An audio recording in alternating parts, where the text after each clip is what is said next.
When Jesus had finished his teaching for that time, he said to his disciples, "You know that after 2 days the Passover is coming, and the Son of Man will be handed over to be crucified." Then the chief priests and the elders of the people gathered in the palace of the high priest, who was called Caiaphas, and they conspired to arrest Jesus by stealth and kill him. But they said, "Not during the festival, or there may be a riot among the people." Now while Jesus was at Bethany, in the house of Simon the leper, a woman came to him with an alabaster jar of very costly ointment, and she poured it on his head as he sat at the table. Why this waste? For the ointment could have been sold for good money and the money given to the poor. Why do all of you trouble this woman? She has performed a good service for me. For you always have the poor with you, but you will not always have me. By pouring the ointment on my body, she's preparing me for my burial. Truly, I tell you, wherever the good news is proclaimed in the whole world, what she has done will be told in remembrance of her.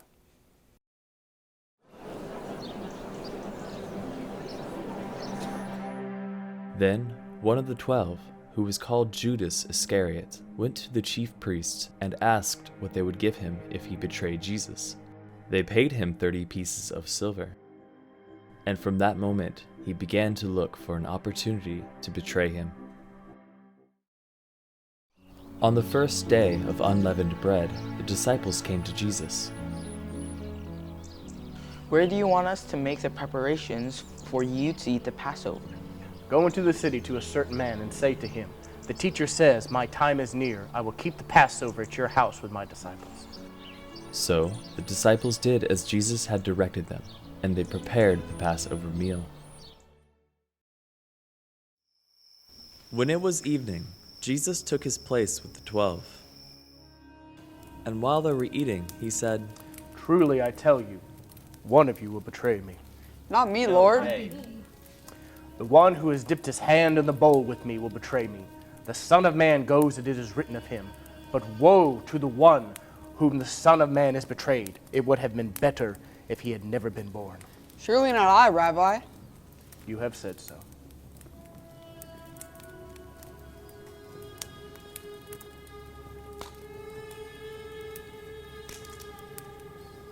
Take and eat, this is my body. Take and eat, this is my body. Take and eat, this is my body. Take and eat, this is my body.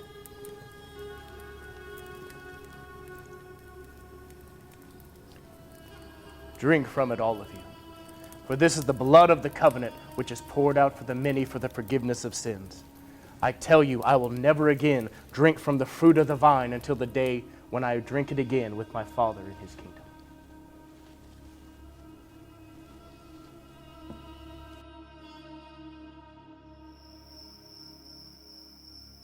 Upon arriving at the Mount of Olives, Jesus said to them, "You will all become deserters of me because this very night. For it is written, I will strike the shepherd and the sheep of the flock will scatter. But after I am raised up, I will go ahead of you to Galilee." "They'll all become deserters. Because of you, I will never desert you." Truly I tell you, before the cock crows, you will deny me 3 times. "Even though I must die with you, I will not deny you." Sit here while I go over there and pray. And Jesus began to be grieved and agitated. Then he said to his disciples who were nearby, I am deeply grieved, even to death. Remain here and stay awake with me.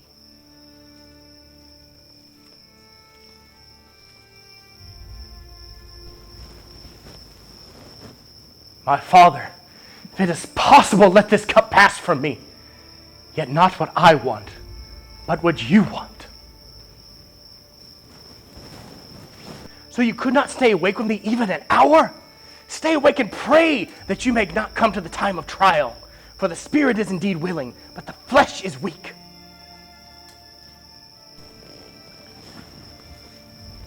My Father, if this cannot pass unless I drink it, your will be done.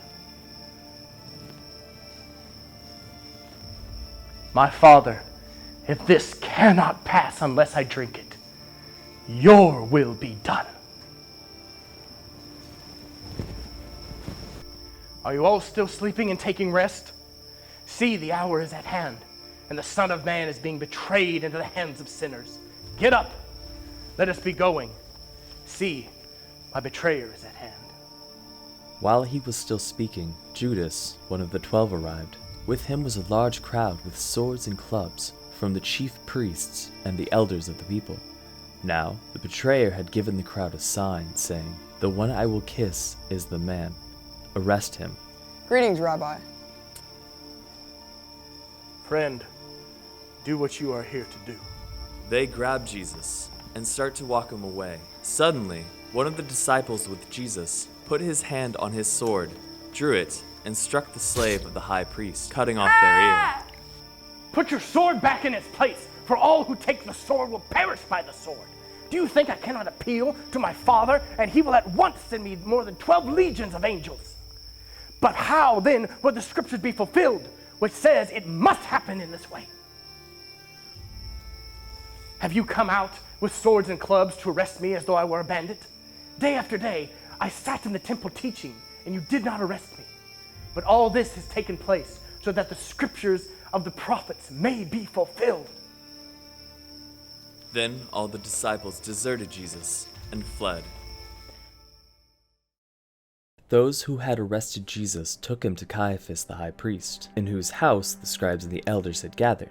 Now the chief priests and the whole council were looking for false testimony against Jesus, but they found none. At last, 2 came forward and said, "This fellow said, I am able to destroy the temple of God and build it in 3 days."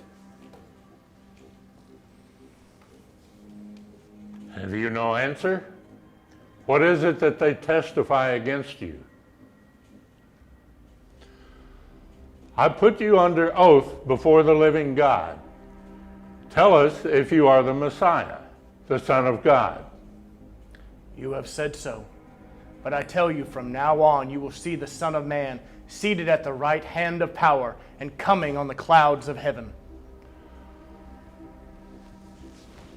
He has blasphemed. Why do we still need witnesses? You have now heard his blasphemy. What is your verdict? He deserves death. So be it. Now Peter was sitting outside in a courtyard.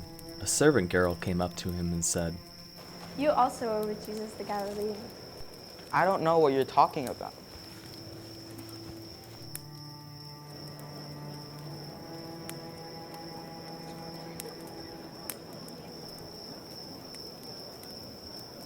This man was with Jesus of Nazareth. I don't know the man. Certainly you are also one of them, for your accent betrays you. I don't know the man. Peter remembered that Jesus had said, "Before the cock crows, you will deny me 3 times." And Peter went out and wept bitterly. When Judas saw that Jesus was condemned, he repented and brought back the 30 pieces of silver. I sinned by betraying innocent blood.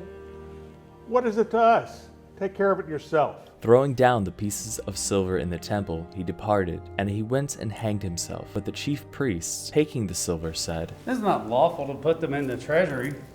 After all, they are blood money. Now Jesus stood before the governor, and the governor asked him, Are you the king of the Jews? You say so. Liar! Liar! But when he was accused by the chief priests and elders, he did not answer.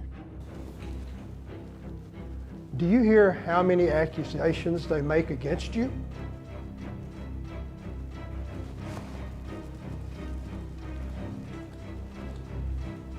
Now at the festival, the governor was accustomed to release a prisoner for the crowd, anyone whom they wanted. Whom do you want me to release to you? Jesus Barabbas, or Jesus who is called the Messiah? While he was sitting on the judgment seat, his wife sent word to him. Have nothing to do with that innocent man, for today I have suffered a great deal because of a dream about him. The governor again said to them, Which of the 2 do you want me to release for you? Then what should I do with Jesus who is called the Messiah? Why? What evil has he done? So when Pilate saw he could do nothing, but rather that a riot was beginning, he took some water and washed his hands before the crowd, saying, I am innocent of this man's blood. See to it yourselves. Then the soldiers of the governor took Jesus into the governor's headquarters, and they had gathered the whole cohort around him. They stripped him and put a scarlet robe on him, and after twisting some thorns into a crown, they put it on his head. They put a reed in his right hand and knelt before him and mocked him, saying, Hail, King of Jews! They spat on him and took the reed and struck him on the head. After mocking him, they stripped him of his robe and put him in his own clothes. Then they led him away to crucify him. And when they came to a place called Golgotha, which means place of a skull, they offered Jesus wine to drink, mixed with gall. But when he tasted it, he would not drink it. And when they had crucified him, they divided his clothes among themselves by casting lots. Then they sat down there and kept watch over him. Over his head they put the charge against him, which read, This is Jesus, the King of the Jews. Then 2 bandits were crucified with him, one on his right and one on his left. Those who passed by derided him, shaking their heads and saying, You who would destroy the temple and build it in 3 days, save yourself. If you are the Son of God, come down from that cross. In the same way, the chief priests also, along with the scribes and elders, were mocking him, saying, He saved others. He cannot save himself. He is the King of Israel. Let him come down from the cross now, and we will believe him. He trusts in God.